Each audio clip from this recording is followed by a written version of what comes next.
Iya, coba kita lihat bersama Habakuk 2. Habakuk 2. Siap, saudara? Oke? Ya. Habakuk 2 ayat 1. Firman Tuhan, kita baca bersama Habakuk 2 ayat 1. Aku mau berdiri di tempat pengintaianku dan berdiri tegak di menara. Aku mau meninjau dan menantikan apa yang akan difirmankannya kepadaku, dan apa yang akan dijawabnya atas pengaduanku. Lalu Tuhan menjawab aku demikian. Tuliskanlah penglihatan itu dan ukirkanlah itu pada loh-loh, supaya orang sambil lalu dapat membacanya.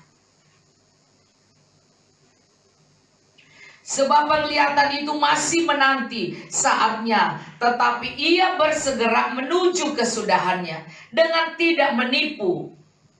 Apabila berlambat-lambat, nantikanlah itu, sebab itu sungguh-sungguh akan datang dan tidak akan bertangguh. Sesungguhnya orang yang membusungkan dada tidak lurus hatinya, tetapi orang yang benar itu akan hidup oleh percayanya. Saudara, nggak mati kita kalau kita percaya Yesus. Kita akan hidup karena kita percaya kepada Yesus.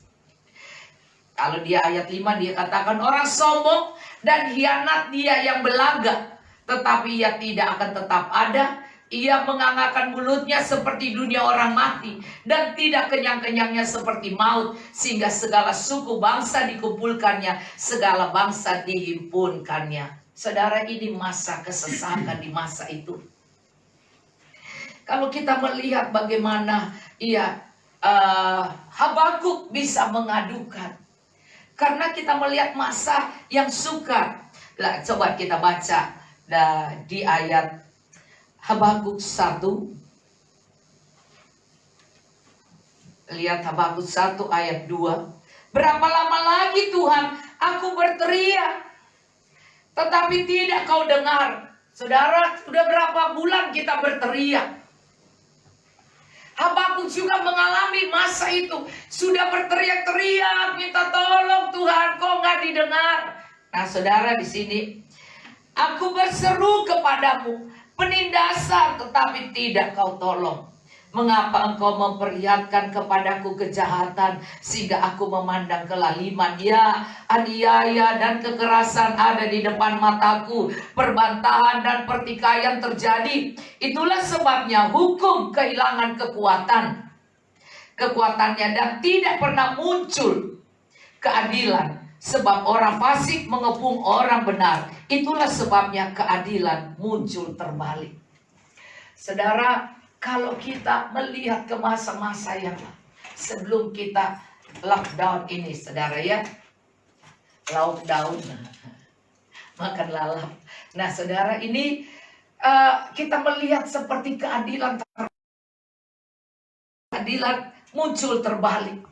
Saudara, sebab itu kita menangis, kita minta pertobatan. Tuhan tolong, karena kejadian ini sudah banyak terjadi seluruh dunia. Masalah-masalah ini nyata banget bahwa orang benar hidupannya hancur. Iya, terus kemudian orang fasik seperti keluhan Asaf, saudara, di dalam Mazmur 73. Kita lihat orang yang mencari Tuhan sungguh-sungguh. Kenapa mereka mengalami masa sukar, mengalami masa yang tidak enak, saudara. Dan juga orang yang bersungguh-sungguh mencari keadilan, masuk penjara, saudara. Dan kita melihat masa-masa ini. Dan sampai berapa tahun kalau kita perhatikan masa orang heboh dan gereja-gereja dihancurkan, terus kemudian orang ibadah tidak boleh dan segala sesuatu. Bahkan kemudian kita tahu bagaimana gubernur kita Ahok dimasukin ke penjara juga kan saudara. Dan bagaimana hal-hal yang ada hamba-hamba Tuhan yang masuk tidak juga banyak hamba Tuhan yang melakukan hal yang jahat juga ada di penjara, kata mereka di Manado. Ya, Ibu Dora kalau mampir di penjara, lihat di penjara banyak pendeta. Banyak orang Kristen, karena Manado orang Kristen kan hampir semua, saudara. Nah, coba kita perhatikan di sini. Iya, begitu banyak hal-hal yang terjadi secara otak logika manusia. Ini orang nggak salah, dan semua orang pikir pasti dia lolos dan pasti dia menang. Sampai satu waktu saya aja bilang, iya pasti menang lah, orang nggak salah, iya kan? Nah saudara, tapi ternyata nggak juga, masuk juga di penjara. Jadi di sini dikatakan ya bahwa sebab keadilan munculnya terbalik. Jadi ada hal-hal yang perlu kita doakan, saudara. Dengan sungguh-sungguh kita menangis, kita benar-benar meminta pertolongan Tuhan. Ada banyak, saudara, kejadian. Bahkan dia katakan di sini, di ayat 5, lihatlah di antara bangsa-bangsa dan perhatikanlah. Suruh lihat bangsa-bangsa juga, perhatikanlah, jadilah heran dan tercengang-cengang. Sebab aku melakukan suatu kamu percayai jika diceritakan. Sebab sesungguhnya akulah yang membangkitkan orang-orang Kasdim, bangsa yang garang dan tangkas itu, yang melintasi lintas bujur bumi untuk menduduki tempat kediaman yang bukan kepunyaan mereka. Bangsa itu dahsyat dan menakutkan, keadilannya dan keluhurannya berasal daripadanya sendiri. Coba lihat, kita lihat di mana berita Injil datangnya dari Eropa, dan Eropa kemudian didudukin. Iya, dia bilang, apa? Oh, kamu lihat ini semua. Saudara, karena apa? Tidak bersungguh-sungguh mempertahankan kota dan bangsa kita. Kita tidak bersungguh-sungguh berbelas kasihan untuk keluarga kita yang mulai hidup ngaco, yang mulai narkoba atau semua, yang mengambil dengan tipu daya dan berbohong sini sana, melakukan hal-hal yang tidak baik, sehingga orang-orang ini diizinkan Tuhan. Dia katakan di sini ya, engkau akan tercengang-cengang sebab aku melakukan suatu pekerjaan dalam zamanmu yang tidak akan kamu percayai jika diceritakan. Coba bayangkan, saudara, orang Kristen kalau menelaah masa lalu kejadian dan heboh-heboh terus dengan orang-orang yang heboh terus, saudara. Nah, saudara, kita akan mengerti bahwa iya ya, kenapa ya di sana Kristen? Kenapa gereja-gereja bahkan tutup, gereja-gereja jadi bukan tempat gereja lagi tapi tempat agama lain, saudara. Dan kemudian terjadi biasanya pemerintahnya atau pemimpinnya orang Kristen, sekarang berbalik bukan lagi orang Kristen, saudara. Padahal di sanalah muncul misionari. Dan sebab itu bangsa-bangsa ini mengalami masa ini, saudara. Masa bukan saja Indonesia, tapi semua. Karena semua sepertinya beritanya sama. Jadi orang mengalami tekanan, orang mengalami ini. Tuhan menyatakan bahwa lihat, seluruh agama manapun harus diam di rumah. Semua orang kaya, orang miskin, orang pintar, orang bodoh, dan semuanya, anak bersekolah dan tidak bersekolah, dan semuanya harus diam di rumah. Dan ini menjadi suatu kesedihan. Kalau kita hanya berdoa meminta tanpa mengucapkan hal-hal pengampunan. Kadang-kadang sukar bagi kita berdoa dengan hati yang sungguh-sungguh minta pengampunan. Tuhan, bagaimana ini Tuhan? Nah, saudara, kalau di sini dikatakan, aku berseru kepadamu, berapa lama lagi Tuhan aku berteriak, seperti tidak kau dengar. Saudara, yang udah berdoa banyak lagi. Dipikir, aduh Tuhan sudah lama ini ya, jadi hitung-hitung ya Tuhan. Nggak taunya banyak lagi yang kena. Kalau tadi saya berdoa, saya membuka HP saya, karena saya biasanya membuka HP saya karena ada orang-orang kadang-kadang, sebelum saya masuk dalam menutup doa, saya harus baca, takutnya ada yang bilang bantu dalam doa. Karena dalam ibadah doa ini kami pun akan mendoakan mereka yang minta didoakan. Dan kemudian tadi Bapak yang bekas kita punya ketua dulu, dan ternyata dia merasa, jadi dia periksa dan dia bilang dia kirim ke pendoa siapa menara, terus suruh minta didoakan. Makanya saudara, saya berdoa. Karena itu saya selalu berjaga di HP saya kalau ada yang mengirim minta didoakan, saudara. Karena saya akan mendoakan, karena itu tiap hari kami berdoa, saudara. Nah, saudara, Anda perhatikan di sini dikatakan kita akan tercengang-cengang. Termasuk masalah ini. Kita tercengang-cengang. Kok bisa begini? Mereka menduduki kita, bahkan Eropa diduduki mereka, dan kemudian kita lihat Amerika sudah mulai lagi, dan saudara, dan kemudian terjadi lagi masa ini. Jadi bangsa ini udah terlalu banyak.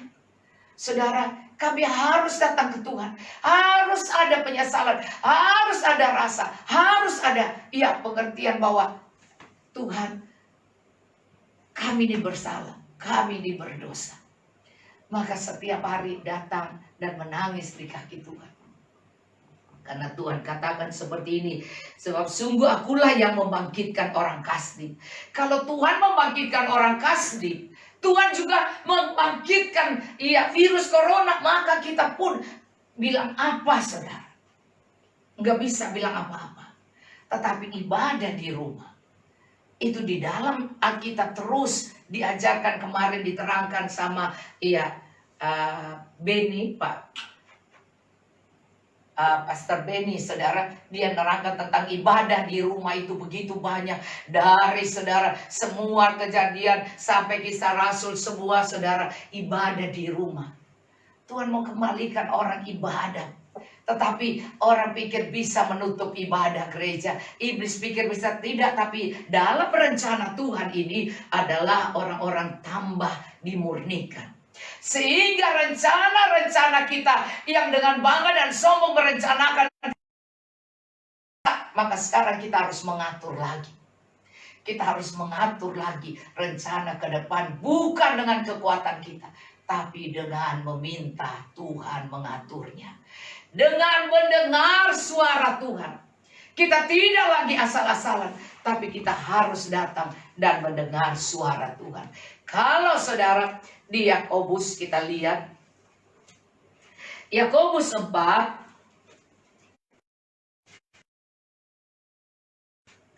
kita lihat Yakobus 4.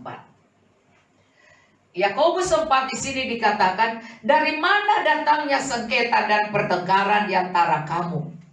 Bukankah datangnya dari hawa nafsu yang saling berjuang di dalam tubuhmu? Jadi dalam tubuh kita ada hawa nafsu. Ada yang pengennya baik, cari Tuhan. Ada roh kudus, ada roh kedagingan. Ada buah roh, ada buah kedagingan. Maka sebab itu di sini banyak pertentangan. Dan Tuhan melihat pertentangan ini seperti Tuhan kirim orang Kasdim untuk menjajah, untuk menaklukkan, sehingga kita mengalami kekhawatiran dan ketakutan. Nah, saudara, termasuk masalah virus ini. Nah, kalau Anda perhatikan di sini ayat 13 ya. Jadi sekarang hai kamu yang berkata hari ini atau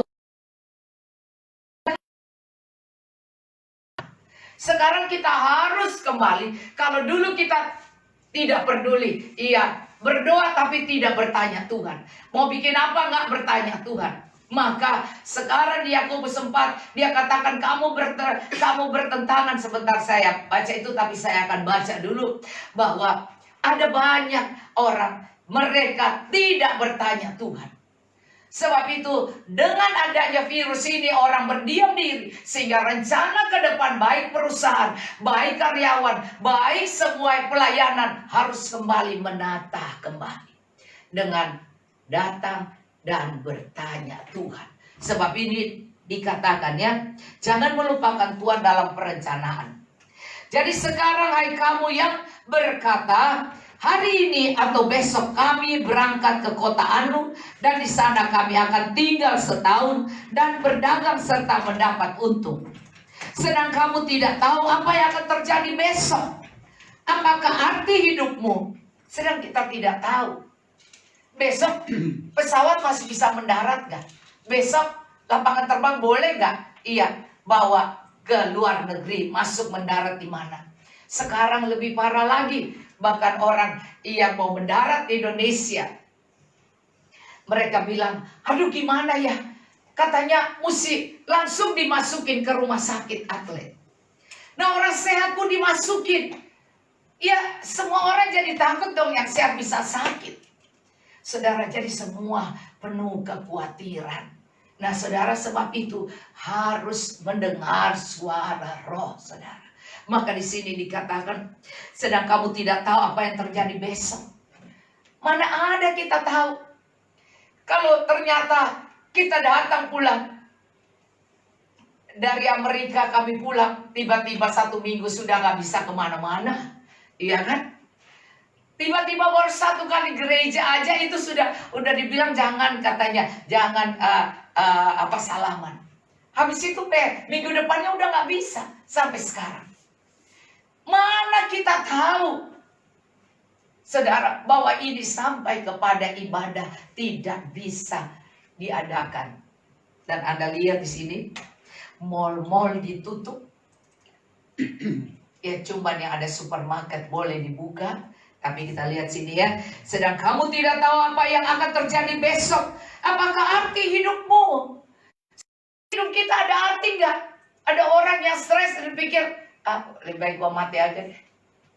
Daripada ketakutan begini, mau keluar takut, mau ini apa, semuanya. Ya saudara, dan ada yang kepengen mati saja.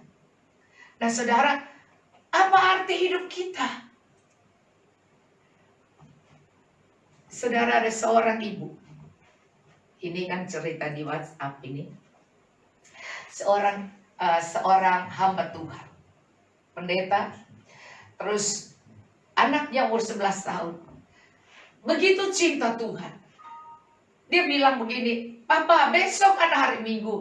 Kalau kita tidak bagi selebaran ini, brosur ini, kapan orang mau datang?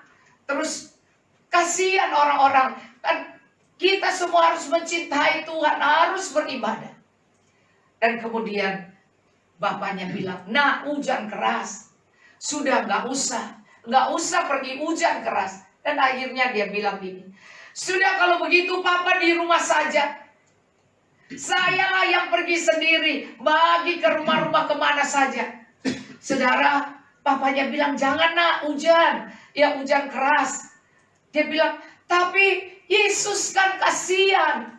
Iya, kita harus mencintai Yesus. Kita harus mengasihi dia. Karena anak ini masih kecil. Akhirnya papanya nggak bisa tahan dia. Dia bilang, mana Pak brosurnya? Akhirnya papanya kasih. Ya udah nak, hati-hati ya. Dia lari, dia pergi, saudara. Dia gedor-gedor rumah. Dia gedor-gedor. Dia bagi ke semua orang. Anak 11 tahun. Kedinginan dengan hujan deras. Akhirnya terus dia bilang, Tuhan, satu lagi, jangan biarkan satu brosur ini, selebaran ini. Satu lagi, dia bilang ada satu rumah yang dia gedor, tidak dibuka. Tapi dia never give up. Dia nggak mau nyerah. Terus dia bilang, Tuhan, aku pengen yang di situ. Aku pengen ngasih. Dan hatinya tertuju kepada rumah yang dia gedor tadi belum dibuka. Dan akhirnya dia pergi lagi. Dan rumah itu dia menggedor. Ini kan ceritanya di WhatsApp sudah lama, kejadian sungguh, saudara. Dan kemudian dia gedor. Iya, rumah itu dia kasih lebih kencang. Lebih kencang seperti orang nakutin, saudara. Kan orang itu nggak bukan, dia ketok lebih kencang lagi. Dia ketok keras banget, saudara. Tiba-tiba ada ibu yang ibunya dengan mata, ada apa nak kamu? Terus dia bilang, ibu datang masuk gereja, Yesus cinta kamu, Yesus sangat menunggu kamu. kamu. Yesus itu luar biasa. Kasih Yesus luar biasa. Dia menjadi sahabat, dia jadi temanmu, dia akan menolong, menghibur kamu. Dia punya kasih, cinta yang luar biasa pada semua, termasuk ibu. Saudara, Anda tahu ibu ini sudah siap gantung diri. Dia sudah gantung tali dari atas dan sudah siap masuk di lehernya. Dia baru memasukin di lehernya. Ini gedornya kekencengan, saudara. Dia pikir ini orang, aduh kenceng banget, kenceng banget. Dia berasa kesepian karena suaminya meninggal berapa lama, dia rasa sepi, dia rasa dia sunyi, sepi, cuma sendiri. Dan dia rasa apa arti hidup ini? Tidak ada teman, tidak ada apa, tidak ada yang menghibur. Ingat saudara, Yesus adalah sahabat. Yesus adalah teman. Kasih kita. Dia lebih dari suami, dia lebih dari istri, lebih dari anak dan cucu, lebih dari keluarga, lebih dari orang tua. Maka orang ini yang sudah karena ketoknya kekencangan, terus langsung dia bilang, aduh ini orang perlu apa ya? Selama ini dia nggak ada teman, nggak ada apa, jadi nggak mungkin. Masa ada sih orang mau cari dia? Jadi dia rasa aneh, kok ada orang mau cari dia, sedang dia mau bunuh diri karena dia rasa tidak ada teman dan sepi, sunyi, ya kan? Nah saudara, maka dia turun, ada apa? Dan anak itu bilang, Yesus kasihnya besar pada ibu. Dia mencintai ibu. Ibu datang ya. Ini besok ibu datang hadir di gereja. Ibu ini semua menantikan ibu. Karena Tuhan penuh kasih dan kasihnya luar biasa. Dia kaget, saudara. Saudara, kadang-kadang kita pikir bahwa saat-saat itu mungkin kebetulan. Tapi tidak. Menjelajah seluruh bumi. Dia tahu hidup kita, dia tahu masa depan kita, dia tahu keberadaan kita, dia tahu kecuali kita memberontak dan tidak mau pekakan suaranya. Kenapa ada orang yang harus diizinkan menikah? Kalau dia, kalau Yudas minta bertobat dan benar-benar bertobat dan dia kembali tidak malu kepada Tuhan dan benar-benar minta pengampunan seperti Petrus, kasih Tuhan tetap akan. Saudara, dan kemudian dia masuk gereja, setelah itu dia baca dan dia lepaskan tali yang tadinya untuk dia mengakhiri hidupnya karena merasa hidupnya sudah habis karena suami nggak ada. Saudara, jangan mengandalkan manusia, andalkan Tuhan. Dia katakan dalam Yeremia 17, diberkatilah orang yang mengandalkan Tuhan. Tetapi terkutuklah orang yang tidak mengandalkan Tuhan, yang mengandalkan kekuatannya sendiri, yang mengandalkan manusia dan kekuatannya sendiri. Karena kalau Anda sendiri dan Anda tidak punya siapa-siapa, Anda akan rasa mati saja. Tetapi kalau Anda punya Yesus, Anda tidak akan merasa seperti itu. Dalam masa orang Kasdim yang datang membuat tempat dan suasana menjadi buruk, ingat Tuhan bilang kau akan tercengang-cengang. Tetapi Habakuk, sebentar kita akan baca apa yang Nah saudara, kalau kita melihat ini, maka ibu ini besok dengan senang hati dan dia merasa senang dia masuk gereja. Di gereja saat itu si anak itu duduk di depan dengan manis. Dia tidak tahu bahwa ibu ini datang. Dan kemudian papanya pendeta bilang, siapa yang ada kesaksian, dia boleh maju. Bagaimana Yesus mencintai. Saudara, majulah ibu ini, saudara. Dan dia bercerita tentang dia mestinya sudah meninggal kemarin karena dia mau akhiri. Tetapi ada seperti malaikat yang pernah dia lihat dulu katanya. Karena anak itu dengan muka berseri-seri katanya. Dengan muka berseri-seri dan antusias, bersemangat. Bergembira dengan semangat. Dia bilang, Tuhan mencintai ibu. Tuhan sayang ibu. Tuhan cintanya besar sekali. Dan ibu dinantikan Tuhan. Besok ibu dan ibu ini berubah. Dan dia bilang ada seorang malaikat. Ada seorang malaikat kecil yang datang pada saya kemarin. Wow, luar biasa. Malaikat kecil, anak kecil yang bersemangat untuk Tuhan. Tuhan bisa pakai siapa saja, saudara. Anak ini, dia bilang itu anak. Dialah seperti malaikat yang pernah kulihat. Yang pernah kulihat, dan dengan muka yang cemerlang, muka yang berseri, dan bilang bahwa Tuhan Yesus punya cinta yang besar. Maka dia masih hidup. Dipakai Tuhan menjadi malaikat penolong bagi saya. Saudara, dan kemudian papanya langsung peluk anaknya dan bawa. Karena papanya tadinya hampir tidak boleh dia pergi. Ingat, di dalam hati kita ada dorongan spontan. Anak itu mengalami dorongan spontan di hati. Yesus Roh Kudus bisa bekerja di hati. Spontan. Dan kalau dia naik menjadi satu iman yang besar. Dan tidak takut hujan dan apa kek. Dan lemes dan sakit kek. Tidak peduli. Saudara, tidak ada perhitungan logika bahwa aku lagi lemas, aku lagi kerja keras, aku lagi capek, aku bagaimana. Enggak, saudara. Nanti sebentar kita akan belajar ini. Tetapi saya akan baca. Saudara, maka dalam perencanaan ini, sedang kamu tidak tahu apa yang akan terjadi besok. Apakah arti hidupmu?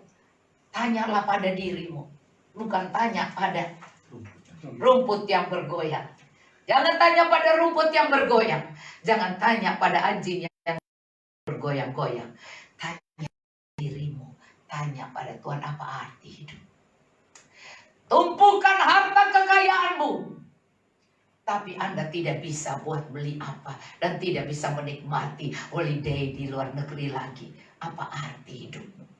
Maka sebab itu di sini dikatakan pertanyaan ini, apakah arti hidupmu? Hidupmu itu sama seperti uang yang sebentar saja kelihatan lalu lenyap.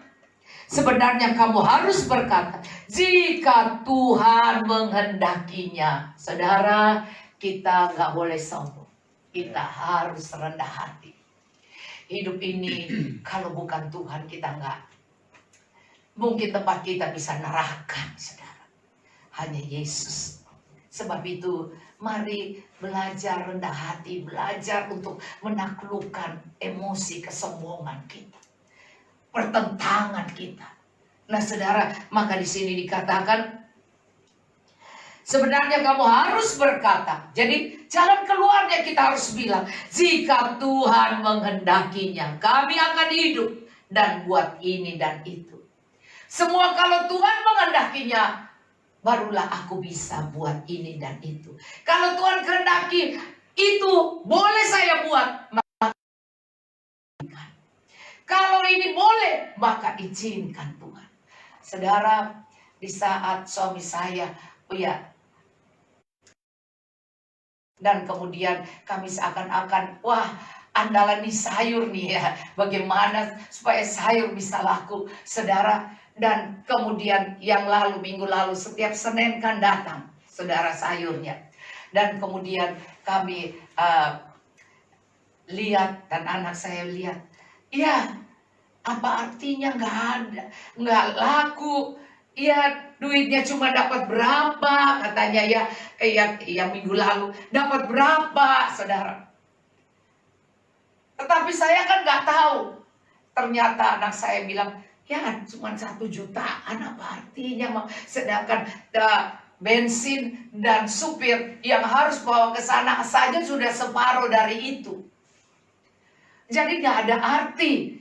Terus sisanya begini banyak. Bagaimana? Saya berdoa, saudara. Saya bilang, Tuhan tolong. Sedangkan saya sudah berkhotbah di ini. Saya bilang, kalau yang perlu dan ambil. Saudara, apa yang kuucapkan itu jadi, saudara. Jadi orang semua ditawarkan sayur itu. Tetapi Tuhan buat mujizat. Tuhan buat mujizat apa, saudara? Tiba-tiba, saudara, teman kami, saya berterima kasih pada teman Iya. Dan dia bilang kalau sayur dia mau tawarkan ke temannya dia yang di Pondok Indah. Jadi karena temannya, anak saya tiba-tiba, itu yang saya bilang, tetaplah berdoa. Nanti ada dorongan spontan di hati kita yang kita nggak tahu, kita tanya. Tiba-tiba anak saya nanya, dan ternyata tanya ke dia, dan ternyata bagaimana? Jadi mau ngambil, dan ternyata dia bilang, oke, saya ambil semuanya. Saya ambil semuanya. Tolong dibagi ke semua jemaat yang mau ngambil. Coba. Jadi saudara, mulut saya seperti nubuatan. Ngomong, siapa datang ambil, ya kan? Ternyata Tuhan melihat dan bayar sama dia. Karena itu dibutuhkan oleh suaminya, Pak Budi, untuk bisa membayar gajian. Pegawai itu kan mesti digaji, saudara. Sedang lebaran kan mesti ada bayar gaji. Sedang dari mana? Kami sudah 5 bulan, ya. Dari apa tuh? Januari, ya, Februari, Maret. Januari kan sudah tidak begitu baik. Maret, April, Mei, saudara. Dan mesti bayar, mereka punya gajian lebaran. Dan dari mana duitnya? Saya hanya bilang, Tuhan, saya hanya langsung di grup dibilang, siapa yang perlu sayur datang ambil. Saudara, dan hari ini datang lagi, hari Minggu datang lagi sayurnya. Saudara, saya berdoa, Tuhan, kata anak saya, nggak ada lagi yang ambil. Ya udah, berdoa biar ada malaikat seperti malaikat itu. Ada malaikat yang mengirim berkat supaya bisa membayar gaji-gajian mereka. Saudara, ingat baik-baik, semua harus minta Tuhan. Hidup kita nggak tahu. Kita kumpul saja bisa aja, iya, hidup kita apa artinya duitnya. Tetapi kami mau mencari berkat karena banyak orang di puncak sana, saudara. Nah, inilah kemudian dikatakan di sini, akan hidup dan berbuat ini dan itu. Jadi semua harus mendahulukan Tuhan dan harus berdoa, harus tanya Tuhan dulu. Apa itu Tuhan kehendaki? Sehingga saya cuma bilang, nah bagi-bagi aja. Padahal cuma ngomong di sini, saudara. Saya belum tanya suami saya. Ternyata terjadi dengan cara Tuhan tidak merugikan suami saya, tetapi Tuhan juga membuat, ya, kami bisa menjadi berkat. Ya, saudara, dan kemudian di sini, tetapi sekarang kamu memegahkan diri dalam mudah yang demikian adalah sah. Jadi jika seorang tahu bagaimana harus berbuat, ia berdosa. Jadi saudara, sombongan. Tapi saya ingin bagikan bahwa ada orang pikir, iya saya begini, saya bagi-bagi. Tapi kemudian dia berdoanya salah. Ada orang yang doanya salah. Bukan karena dia tidak berbuat baik. Ada yang karena memuaskan. Kita lihat di dalam Yakobus 4 ayat 1. Ada doa yang salah. Dari manakah datangnya sengketa dan pertengkaran di antara kamu? Bukankah datangnya dari hawa nafsumu yang saling berjuang di dalam tubuhmu? Kamu menginginkan sesuatu, lalu kamu membunuh, kamu iri hati. Jadi kalau ada iri hati itu kan kepengen sesuatu. Kalau orang mengandalkan manusia, dia mengandalkan itu, tahu pendeta itu tidak sapa dia atau tidak lakukan apa yang dia kepengen, dia marah. Saudara, nah ini yang dikatakan ya, iri hati, tetapi kamu tidak mencapai tujuanmu. Lalu kamu bertengkar dan kamu berkelahi. Kamu tidak memperoleh apa-apa karena kamu tidak berdoa. Jadi sekali lagi satu ini, bertengkar karena tidak berdoa. Tapi atau ada orang yang tidak tahu berdoa, maka terjadi beriri hati, marah, bertengkar. Apa saja dia tidak doakan dulu. Dia tidak doakan. Sehingga bertengkar dan iri hati, persaingan, pertengkaran. Tetapi yang kedua, dia berdoa, tapi doanya salah. Kamu berdoa juga, tapi kamu tidak menerima apa-apa. Tadi dikatakan sama seakan-akan kau tidak menjawabnya. Ya, karena kamu salah berdoa. Sebab kamu minta itu hendak kamu habiskan untuk memuaskan hawa nafsumu. Ada orang yang berdoa hanya untuk memuaskan. Tuhan tidak menjawab doanya. Kalau ada keserahan, orang yang serakah berdoa sudah punya ini pengen, maka Tuhan tidak berkenan karena doanya dianggap doanya salah. Nah, hai kamu orang-orang yang tidak setia, tidakkah kamu tahu bahwa persahabatan dengan dunia ini adalah permusuhan dengan Allah? Dan menjadi sahabat dunia ini, ia menjadikan dirinya musuh Allah. Jadi saudara, ada orang-orang yang aktif tapi dia serakah, maka dia berdoanya salah, musuh Allah.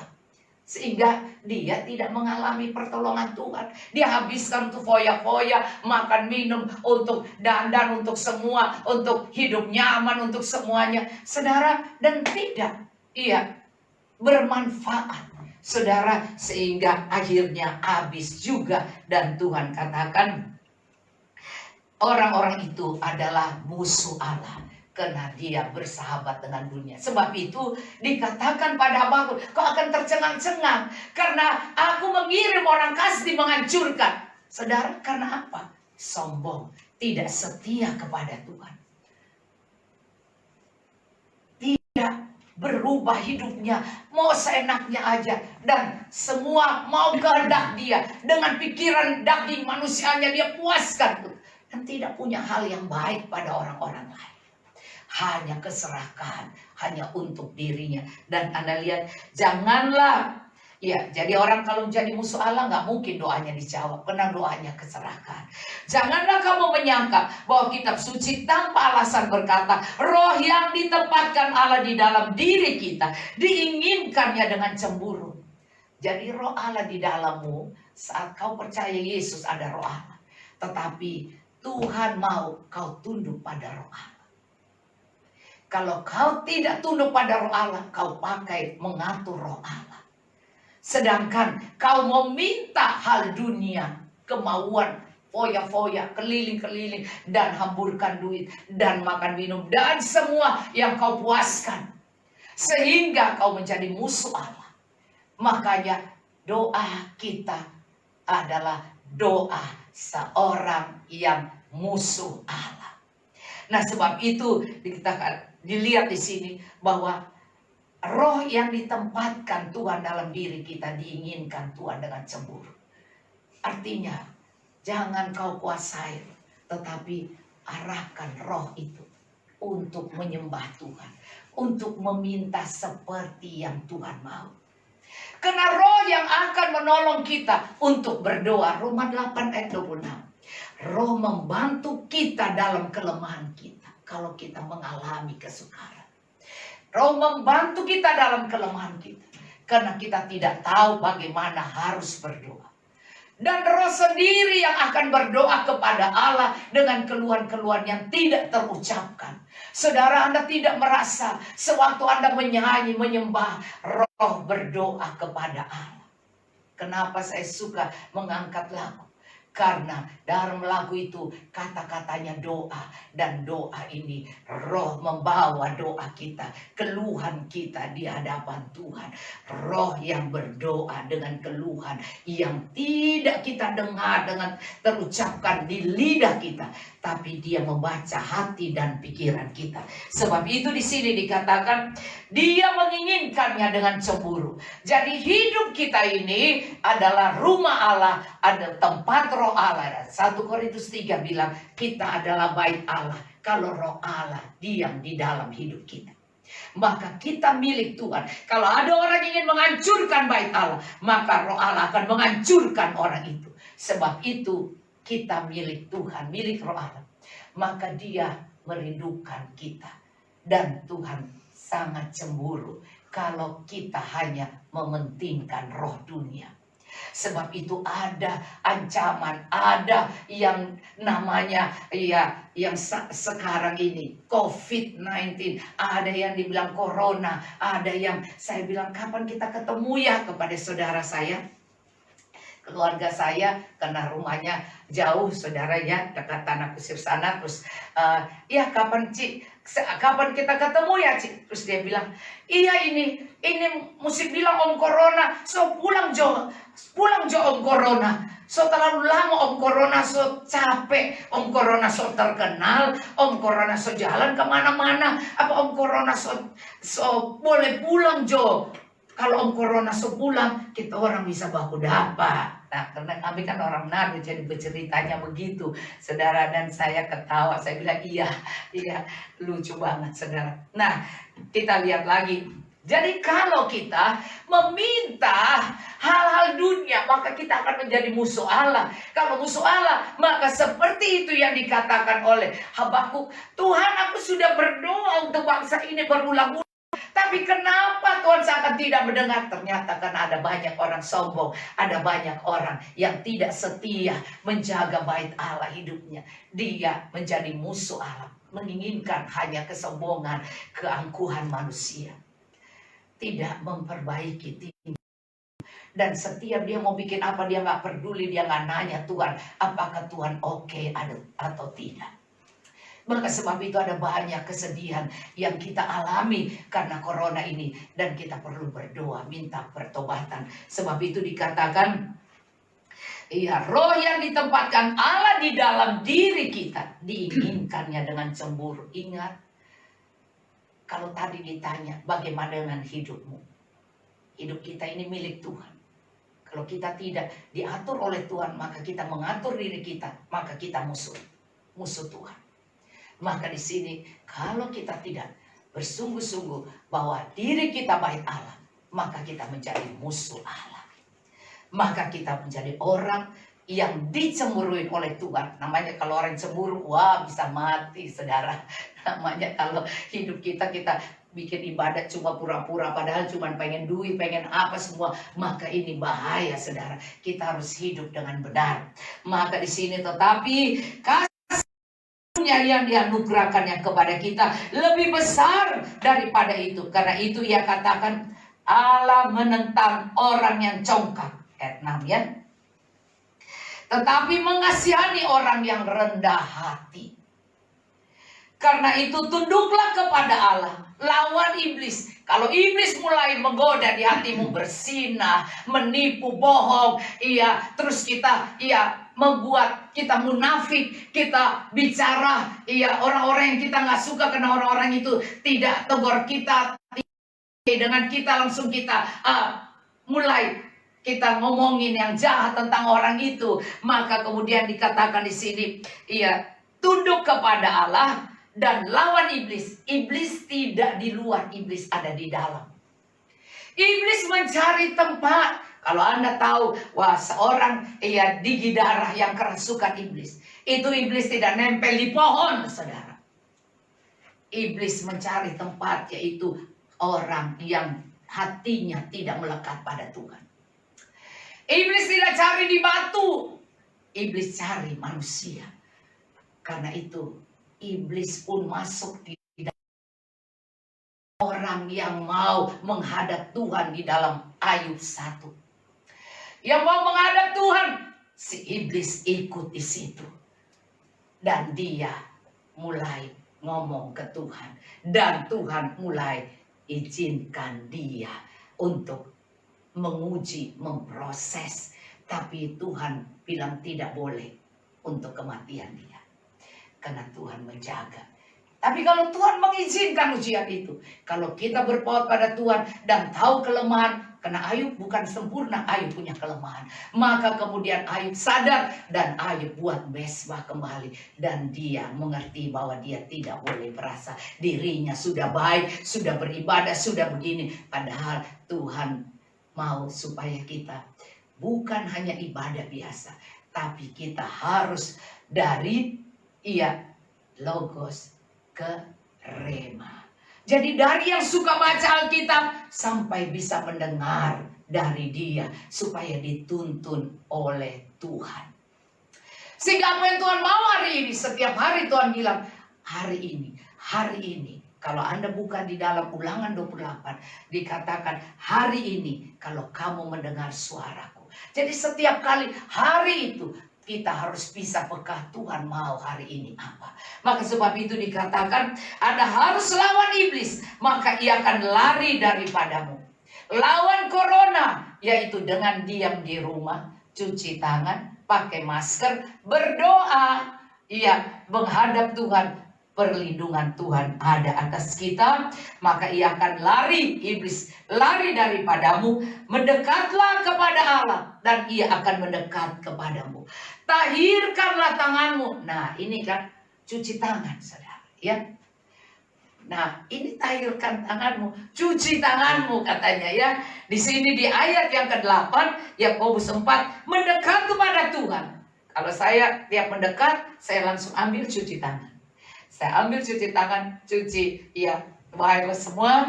Nah, di sini cuci tangan, datang mendekat pada Allah, mendekat kepada Tuhan.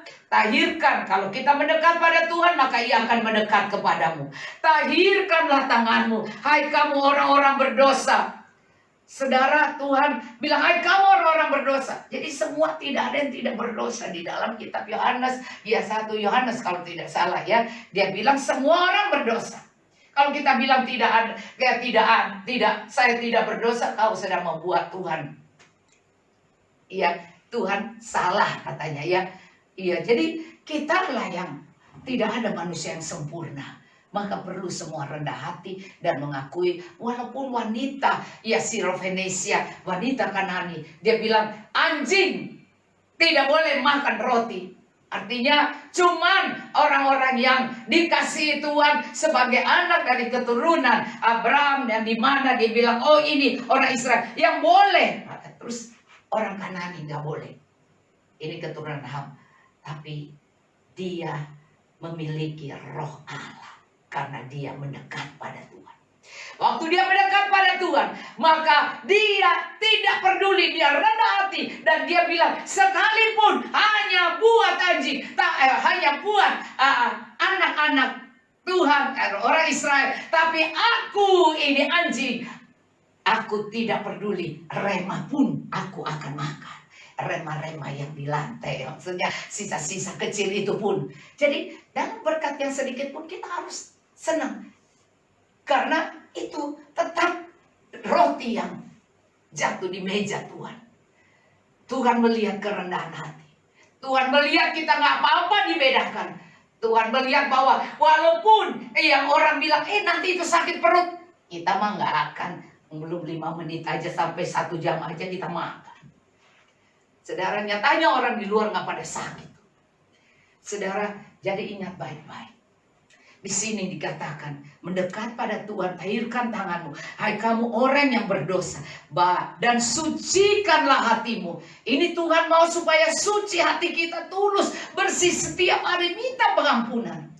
Setiap kali saudara, sekarang saya bilang, nyanyi berapa lagu dulu, langsung kita minta pengampunan dulu pada Tuhan. Nah saudara, hai kamu yang mendua hati, karena kita kepengen dunia, kepengen kekayaan, senang-senang, tapi kita tidak mau melayani dengan baik. Nah, padahal semua Tuhan bisa kasih. Kalau kita melayani dengan baik, hati kita menjadi bersih. Semua yang kita pun rasa senang, seperti orang kaya rasa senang, kita tetap rasa senang. Maka kemudian di sini katakan, sucikanlah hatimu, hai kamu yang mendua hati. Selama kita tidak fokus ke Tuhan nomor 1, maka kita adalah orang yang mendua hati. Tidak fokus ke Tuhan, tidak setia ke Tuhan. Hari ini kita rasanya senang, besok malas mut-mutan. Saudara, mari saudara kita tetap dengan Tuhan serius. Maka ini dikatakan, sadarilah kemalanganmu, berduka cita dan merataplah. Hendaklah tertawamu kamu ganti dengan ratap, dan sukacitamu dengan duka cita. Rendahkanlah dirimu di hadapan Tuhan, dan Ia akan meninggikan kamu. Tuhan akan meninggikan kita.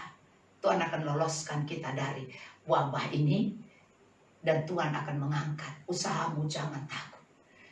Karena Tuhan sanggup. Tuhan peninggiannya dari Tuhan. Datangnya dari Tuhan. Kalau Tuhan membuka pintu, tidak ada yang dapat menutupnya.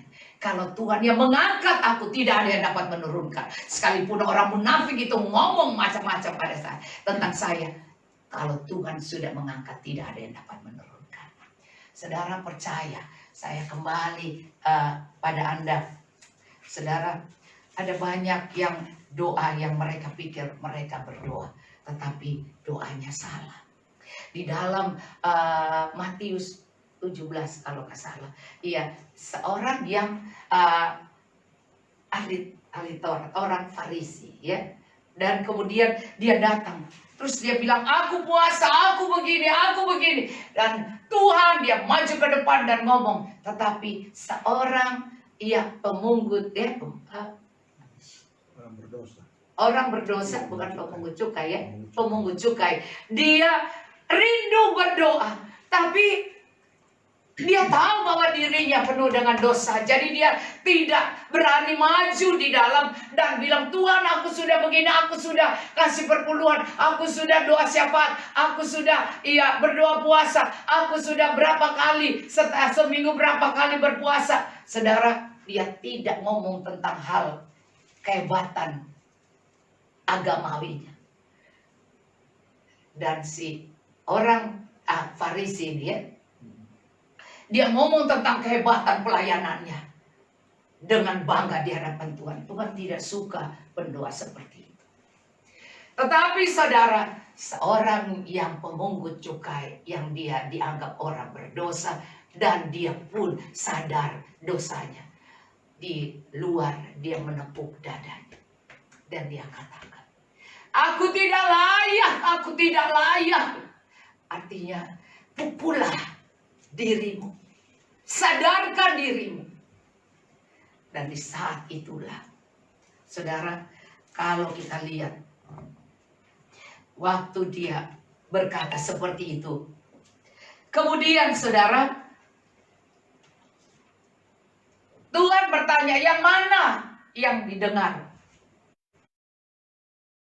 Yang didengar. Ya, coba lihat ayat itu.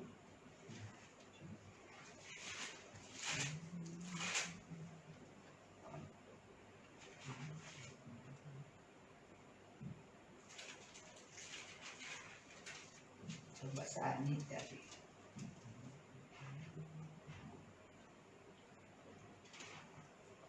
Iya, kemudian pemungut cukai dan Farisi, betul, Farisi. Iya, Lukas 18 ayat 9. Dikatakan seperti ini. Ini ada doa juga yang Tuhan tidak berkenan, saudara, ya. Dan kepada beberapa orang, ayat 9 ya, Lukas 18 ya, menganggap dirinya benar dan memandang rendah semua orang lain, Yesus mengatakan perumpamaan ini. Ada orang yang dia anggap dia yang... Nah, ada dua orang pergi ke bait Allah untuk berdoa. Yang seorang adalah Farisi dan yang lain pemungut cukai. Ayat 11, Farisi ini berdiri dan berdoa dalam hatinya begini. Ini dalam hati loh. Ya, hati-hati. Anda pikir nggak keluar di...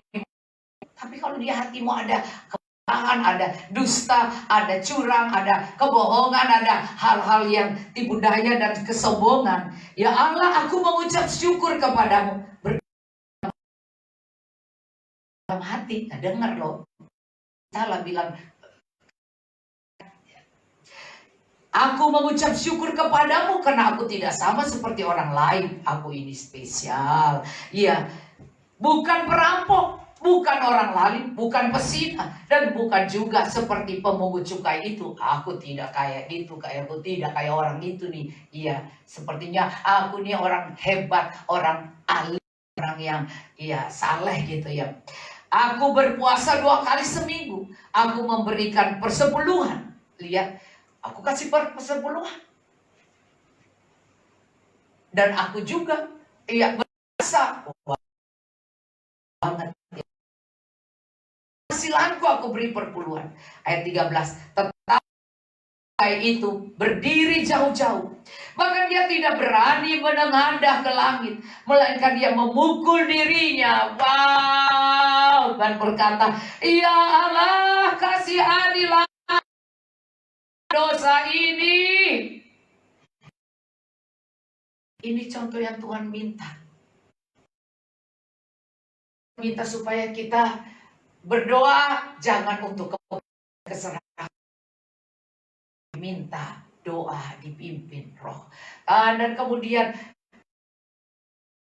saya bilang dulu pada Tuhan, apakah berkenan? Saudara, sekarang di ibadah kita lihat harus minta Tuhan ampuni saya dulu. Maka dia katakan di sini,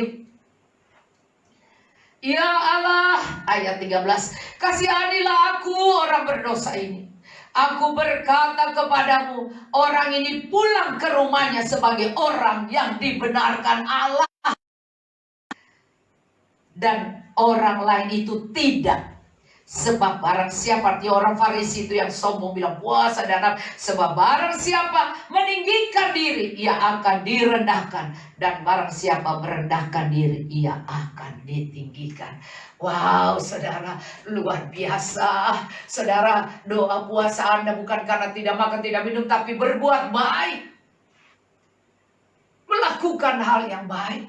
Saudara, wow, kalau Anda perhatikan kembali bahwa ada orang yang berdoanya, iya, dijawab Tuhan, ada yang tidak dijawab Tuhan. Saya kembali ke Habakuk. Sekarang kita lihat di sini, Tuhan membuat satu kejutan-kejutan supaya orang-orang ini kembali mencari Tuhan. Maka Habakuk 1 ayat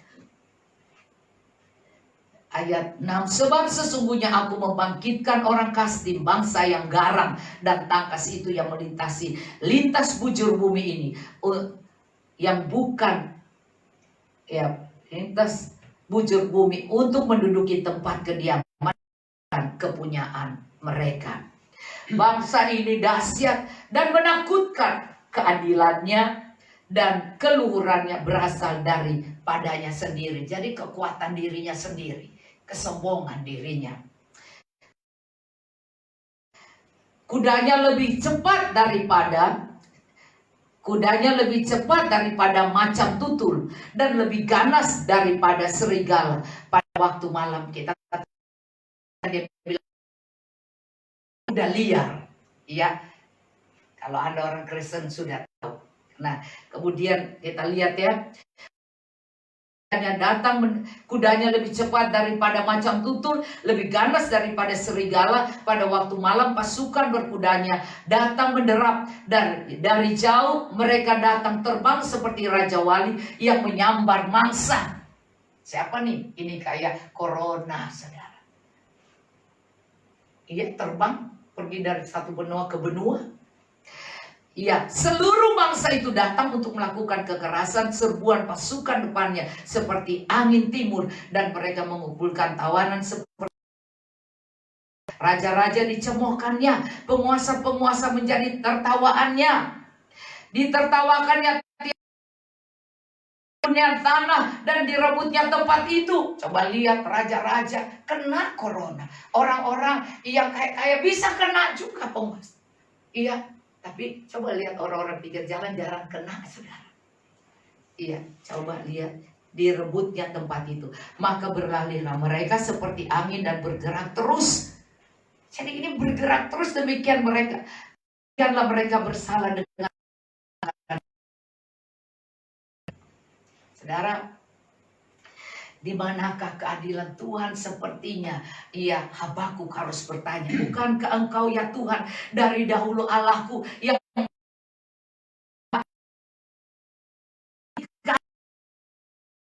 tetapkan dia untuk menghukumkan? Ya, gunung batu telah kau tentukan dia untuk menyiksa. Apakah ini menghukum kami, menyiksa kami? Saudara, membuat gak berani. Karena dia pergi ke seluruh bangsa.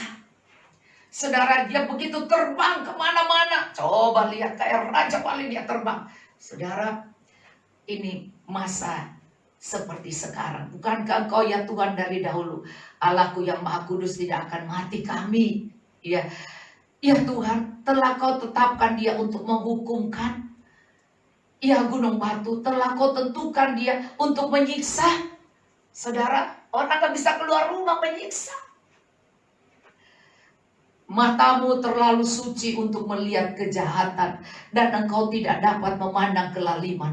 Mengapa engkau memandangi orang-orang yang berbuat khianat itu, dan engkau berdiam diri apabila orang fasik menelan orang yang lebih benar dari dia?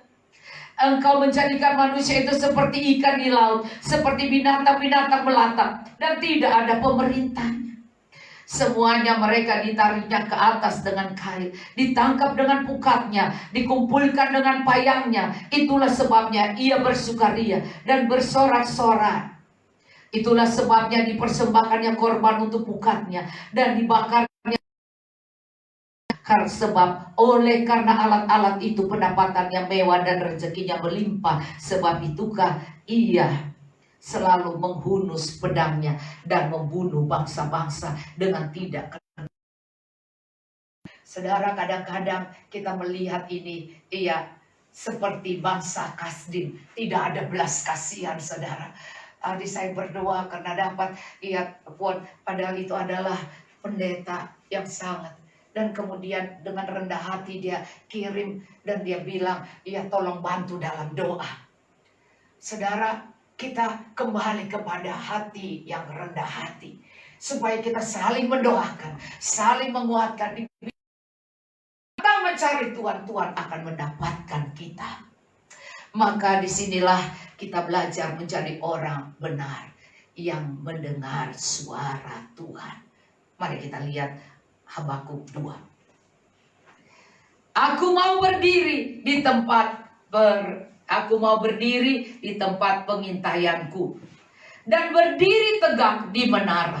Aku mau meninjau, menantikan apa yang padaku dan apa yang akan dijawabnya atas pengaduanku. Sudah batas, kita sudah berapa bulan, maka kita sedang datang kepada Tuhan dengan pengaduan. Dan kemudian dikatakan, lalu Tuhan menjawab, tuliskanlah penglihatan itu dan ukirkanlah itu pada loh, sambil lalu dapat membacanya.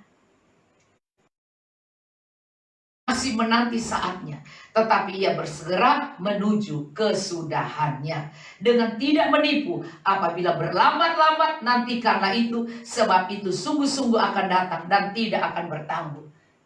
Tuhan mau kita berdoa, berserah pada Tuhan, tetap percaya satu waktu corona akan selesai.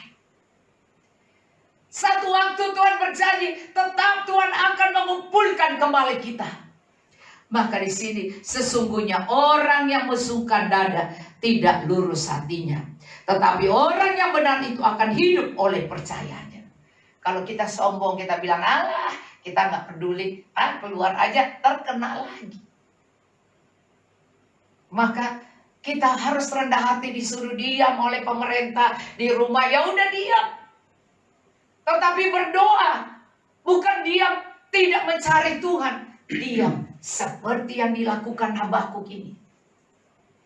Saudara, di sini kita lihat ya. Sesungguhnya orang yang musuhkan dada tidak lurus hatinya, tapi orang yang benar itu akan hidup oleh percayanya.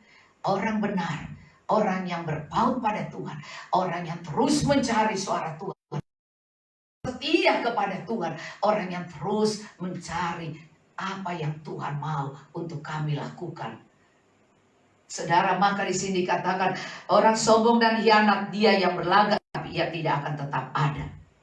Jadi kalau sombong rohani kayak orang Farisi itu, nanti Tuhan gak dengar doanya. Ia mengangangkan mulutnya seperti dunia orang mati. Sekarang ini kayak dunia orang mati dan tidak kenyang-kenyang seperti maut.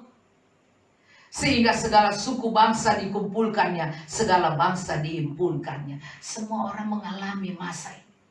Saya tidak meneruskan, tapi saya ingin bilang pada Anda bahwa kunci pertama adalah mari belajar mencari kehendak Tuhan, mendengar suara Allah.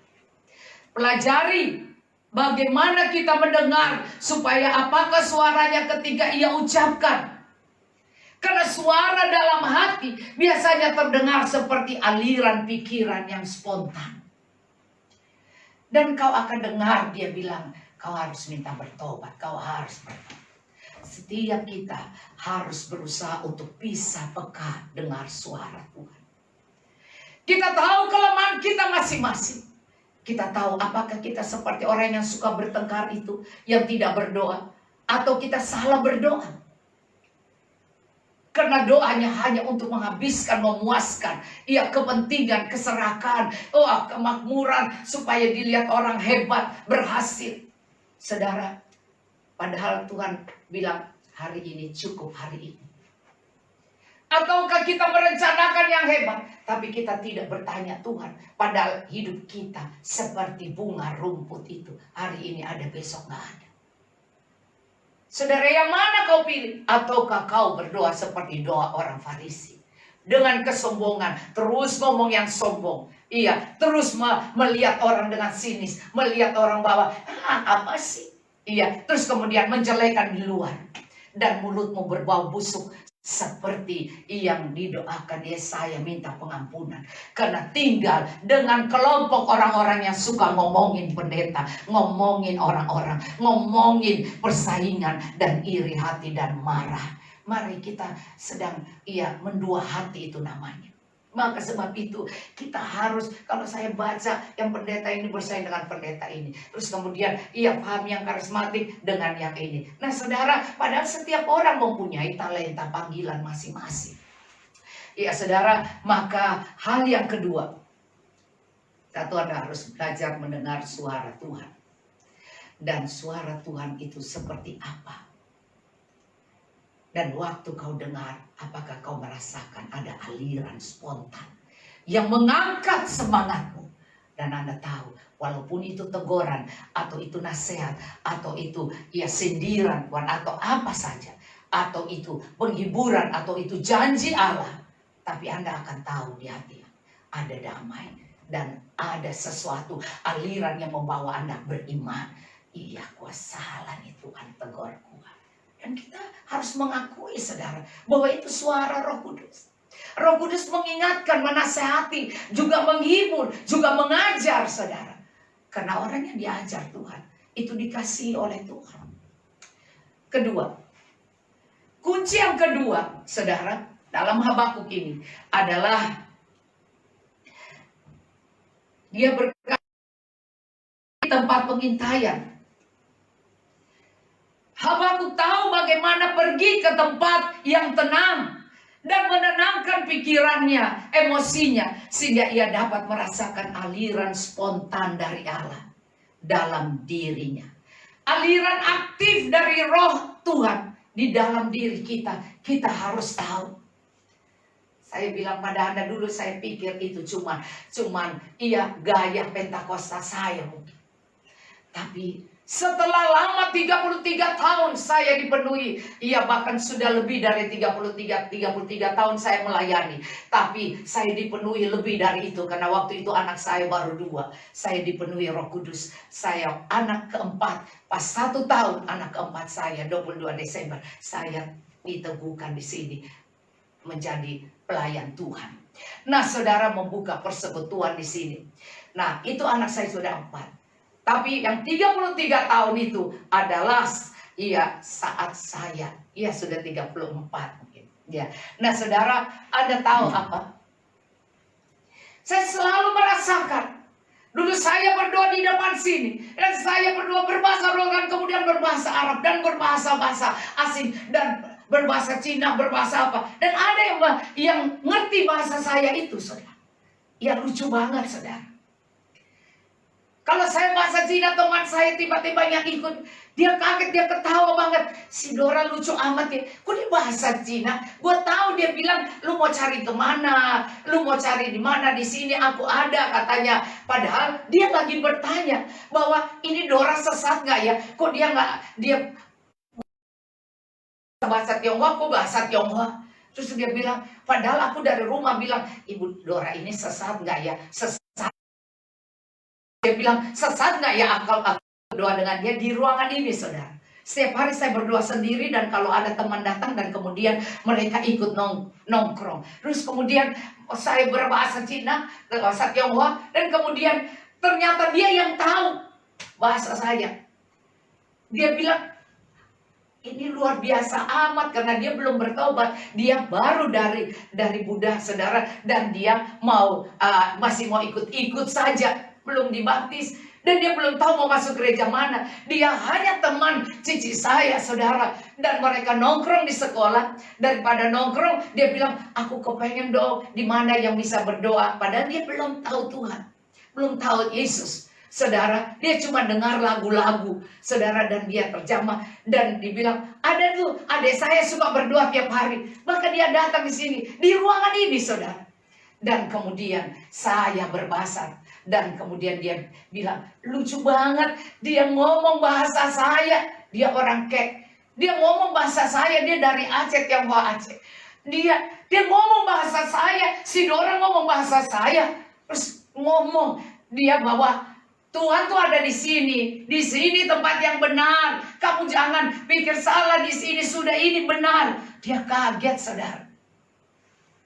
Sempat dia ikut, dan tiba-tiba ada lagi. Waktu dia ikut, waktu dulu masih di kamar saya, belum ada ruangan ini. Terus saya berdoa, dia ikut, terus tiba-tiba saya bahasa Tionghoa juga, dan bilang, suruh dia, sujud, sembah Tuhan. Dan dia bilang, lucu amat, dia suruh gue sembah, katanya.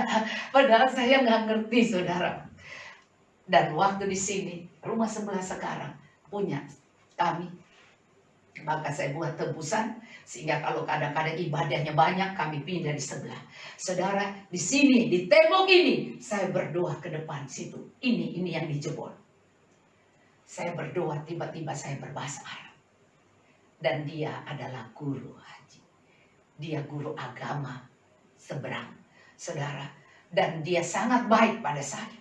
Dan dia guru, dan dia dengar setiap apa saya menyanyi apa, dia dengar. Karena itu ruangan ini, ruangan saya doa. Ruangan dia di sebelahnya ini ada ruang ibadah dia juga. Dan dia dengar.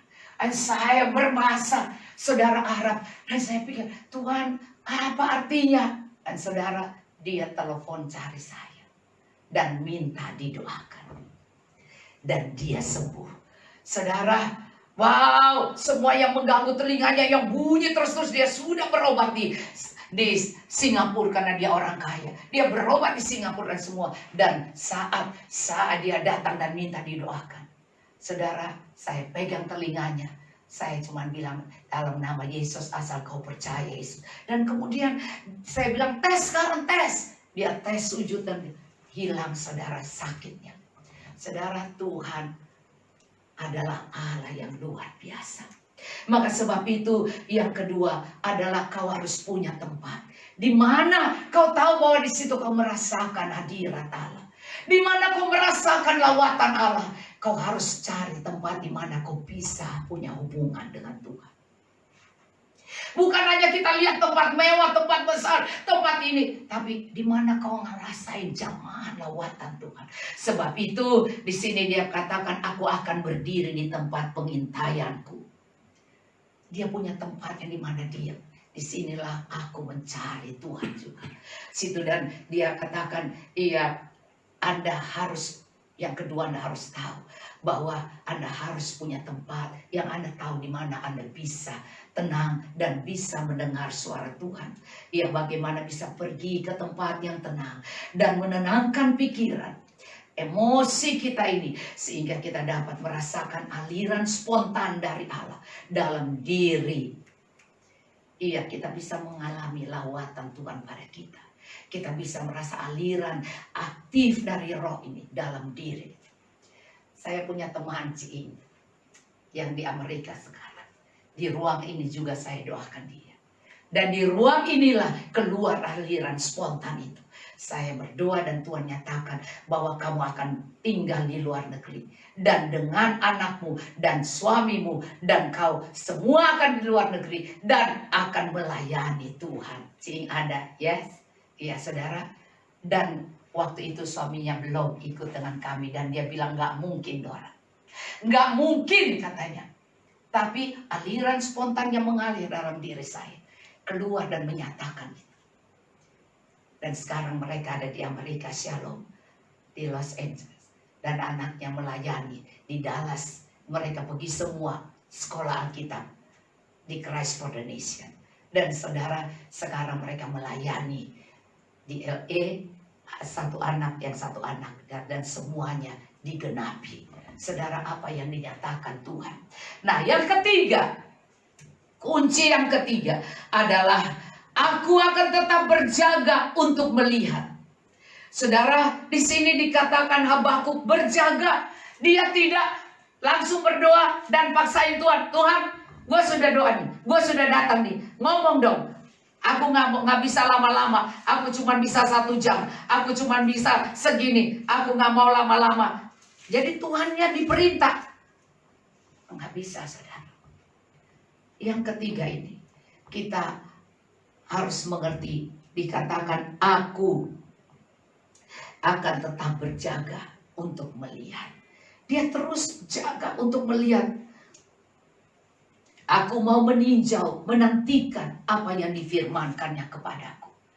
Maka yang ketiga itu, yang pertama berusaha. Aku berdiri tempat pengintaianku, di tegak, di menara. Aku mau meninjau dan mendengar. Dan kemudian, kita harus tahu tempat mana kau dijamah. Tuhan bisa mengalami roh yang bangkit. Yang ketiga ini adalah aku akan tetap berjaga untuk melihat. Di sini dikatakan aku mau meninjau, menantikan apa yang difirmankannya kepadaku. Saudara, aku harus berjaga, bukan aku ngatur Tuhan. 1 jam cukup Tuhan. Kalau Tuhan gak jawab, Tuhan gak bicara, aku gak rasa aliran ini, stop, gua pulang. Karena sekarang begitu acara gereja seperti itu, saudara. Kalau orang khotbah lewat, dikasih tulis stop pendeta, maka ada hati sedih dari Tuhan yang sudah dilakukan oleh roh-roh agamawi. Tidak memiliki, membebaskan roh Allah menguasai ibadah-ibadah gereja. Gereja diatur oleh manusia. Karena nanti orang kaya tidak betah di gereja itu kalau khotbah kelamaan. Nanti kas gereja tidak bisa masuk. Maka mereka mengatur dengan kalau boleh 1 jam saja, tidak boleh lebih. Kalau boleh 2 jam saja, tidak boleh lebih. Kalau boleh segini saja. Saudara, bagus semua. Tapi kalau kau mau mengalami lawatan aliran itu, kau harus bisa datang sendiri mungkin. Jangan cari di hari Minggu mungkin. Karena hari Minggu dibatasi dengan otak, logika, dan peraturan agamawi. Tapi Anda harus datang mencari tempat di mana Anda bisa mengalami. Dan kemudian Anda harus siap berjaga. Sampai Anda mengalami lawatan itu, Anda bisa mendapatkan penglihatan. Anda bisa mendapatkan mimpi dan penglihatan dalam doa. Apakah itu sesuatu yang mengajar kita? Tapi kita harus sementara, kita harus jadi seperti apa yang Tuhan mau. Kita harus dengar. Sampai kita memiliki satu iman untuk menyerah pada apa yang kita. Saudara, begitu banyak kadang-kadang mau kejadian Tuhan kasih saya mimpi, saudara. Bahkan yang sekarang ini Tuhan perlihatkan saya, saudara, bahwa saya habis banjir, saya akan mengalami satu masa jalan sepi semua dan seakan-akan saya cuma sendirian. Ternyata inilah masa lockdown yang dikatakan ini. Jadi sepi. Terus saya berasa, Tuhan, aku mau kembali pada kasih mula-mula. Aku mau kembali, aku tidak mau mati dengan cara seperti ini. Maka itulah saya bilang, ayo kita kembali kepada Tuhan dengan sungguh-sungguh. Nah saudara, maka kita tahu bahwa kita dalam kita mencari Tuhan dan mencari aliran Roh Kudus, kita juga harus tidak membatasi waktu dengan Tuhan supaya kita bisa merasakan. Kita bisa mendapatkan apakah penglihatan itu tetap ada sementara atau cuman sekedar saja, supaya kita harus menguji setiap penglihatan. Karena di 1 Tesalonika dia bilang ujilah setiap nubuatan. Uji harus bisa. Terus kita dikatakan yang keempat sekarang, yang keempat. Kita cepat yang keempat. Yang keempat adalah catat penglihatan itu. supaya kau tidak lupa mimpi dan penglihatan. Supaya kau tidak lupa. Saya mendapatkan bahwa dari corona ini Tuhan sedang membuat kita hidup kudus dan bersatu. Terus Tuhan sedang membuat kita rapi, tersusun dan baik. Dan kemudian kita tidak suka-suka sini lari sana. Karena saya melihat itu dengan baju yang tidak seragam, kita lari sini, lari sana, suka-suka kita. Iya, terus saya bilang, Tuhan maksudmu apa? Saya lihat ini, oh orang-orang begitu. Iya. Sorry, saya mungkin ini nih. Iya, saudara. Jadi saya melihat bahwa apa yang Tuhan maksud ini, supaya kita semua menjadi satu di dalam Tuhan. Gerakan kita sama, terus kita mulai menertibkan kesungguhan kita mencari Tuhan. Maka sebab itu, saudara, yang keempat ini sebentar lagi sudah adalah catat. Karena kita harus menguji, supaya jangan sampai kita lupa. Karena dikatakan ujilah segala sesuatu. Iya, di dalam satu, coba Anda lihat ya, coba dibuka 1 Tesalonika.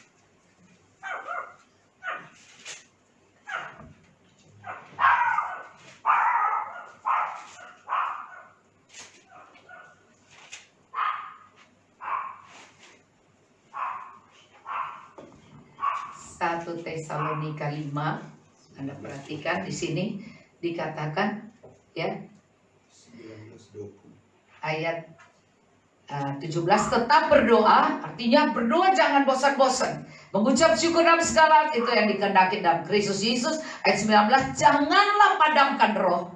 Jadi kalau Anda masih dalam suasana doa, jangan karena sudah jam katanya nggak boleh lebih, berhenti. Jangan padamkan roh. Kalau Anda masih semangat, terus Anda sampai Anda bisa mendengar. Dan kalau Anda mendengar, dikatakan jangan anggap rendah nubuatan. Catat. Kalau sesuatu yang penting, kalau kita di rapat sesuatu yang penting, kan kita catat, saudara. Kita catat apa yang kita ucapkan, yang pemimpin kita ngomong, kita catat. Maka kalau Tuhan bicara di hati kita, dalam aliran spontan itu, catat, saudara. Catat. Maka waktu kau mencatatnya situ, Anda sedang tidak menganggap rendah nubuatan. Ayat 21 dikatakan, ujilah segala sesuatu. Supaya kemudian kita bisa menguji ini jadi atau tidak. Iya kan? Dan peganglah yang baik. Jadi kalau yang tidak baik, ya nggak apa-apa, buang saja. Tapi yang baik Anda pegang. Jauhkan dirimu dari segala jenis kejahatan. Semoga Allah damai sejahtera menguduskan kamu seluruhnya. Semoga roh, jiwa, dan tubuhmu terpelihara sempurna dengan tak bercacat pada kedatangan Yesus Kristus Tuhan kita. Ia memanggil kamu adalah setia, ia juga akan menggenapinya. Artinya, saudara, Tuhan mau bekerja di akhir zaman ini dengan rohnya, supaya semua akan naik ke bagian roh. Semua akan fokus kepada roh Allah. Sehingga Tuhan sedang mengambil alih supaya semua yang kelihatan nyata ini tidak kekal. Hanya roh yang kekal.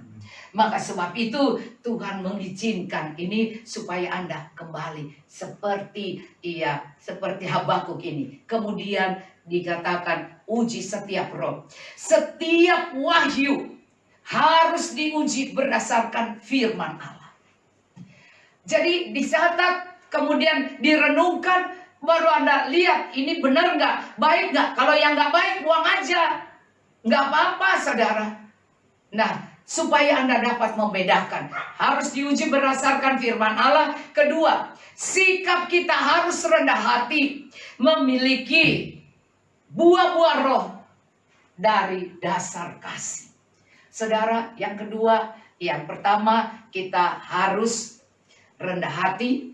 Kita harus uji berdasarkan firman Tuhan, harus semua berdasarkan firman. Yang kedua, kita harus punya sikap rendah hati, dan kemudian berdasarkan buah-buah roh dan ada dasar kasih. Kalau Anda dapat nubuatan tidak dasar kasih, Anda harus tolak itu. Nah, yang ketiga, harus tunduk kepada seorang penasehat rohani. atau pemimpin yang Tuhan tempatkan atas Anda. Anda harus punya, menghormati otoritas di atas Anda. Karena orang di atas Anda yang bisa menegur Anda. Kalau enggak, Anda pendua menegur pemimpin atas ini udah nggak benar. Karena ada banyak orang melakukan ini karena dia pendua sehat. Langsung dia dapat karena dia punya hati benci pada pendetanya. Dia sebel karena pendetanya suka nggak dengar apa yang dia mau. Maka dia dapat nubuatan dari pikiran dia asal dari hati yang jahat. Maka harus hati-hati. Karena pendua tidak untuk menghakimi pemimpin. Tetapi kalau kita dapat, kita bawa kepada pemimpin. Dan pemimpin menelaahnya. Dan kemudian mendoakan bersama-sama.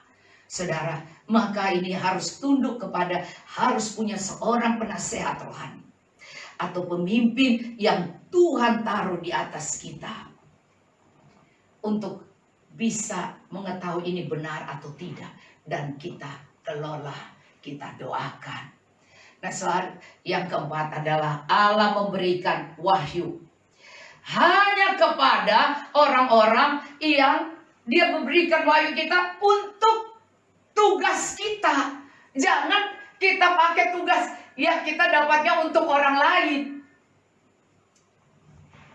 Saudara, ingat, di dalam otoritas kita Tuhan akan berbicara dengan otoritas kita.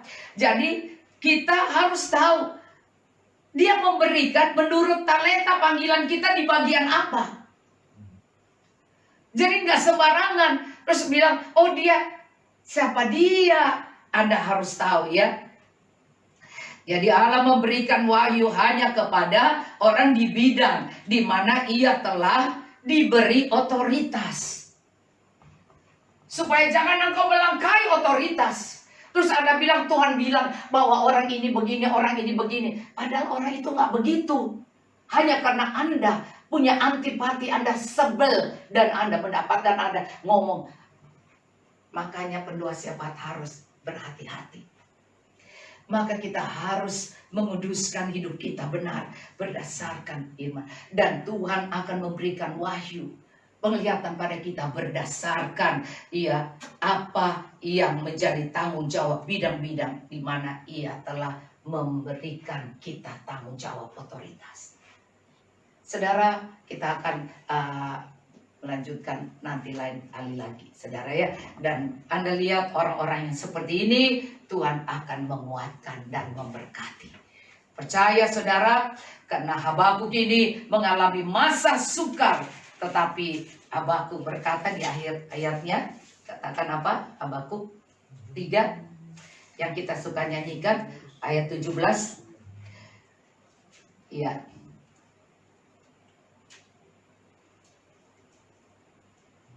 Sekalipun pohon ara tidak berbunga, pohon anggur tidak berbuah, hasil pohon zaitun mengecewakan, sekalipun ladang-ladang tidak menghasilkan bahan makanan, kambing domba terhalau dari kurungan, dan tidak ada lembu sapi dalam kandang. Namun aku akan bersorak-sorai di dalam Tuhan, beria-ria di dalam Allah yang menyelamatkan aku. Jadi keselamatan dari Tuhan sudah terjamin, kita nggak usah stres. Kita bergembira, beria-ria.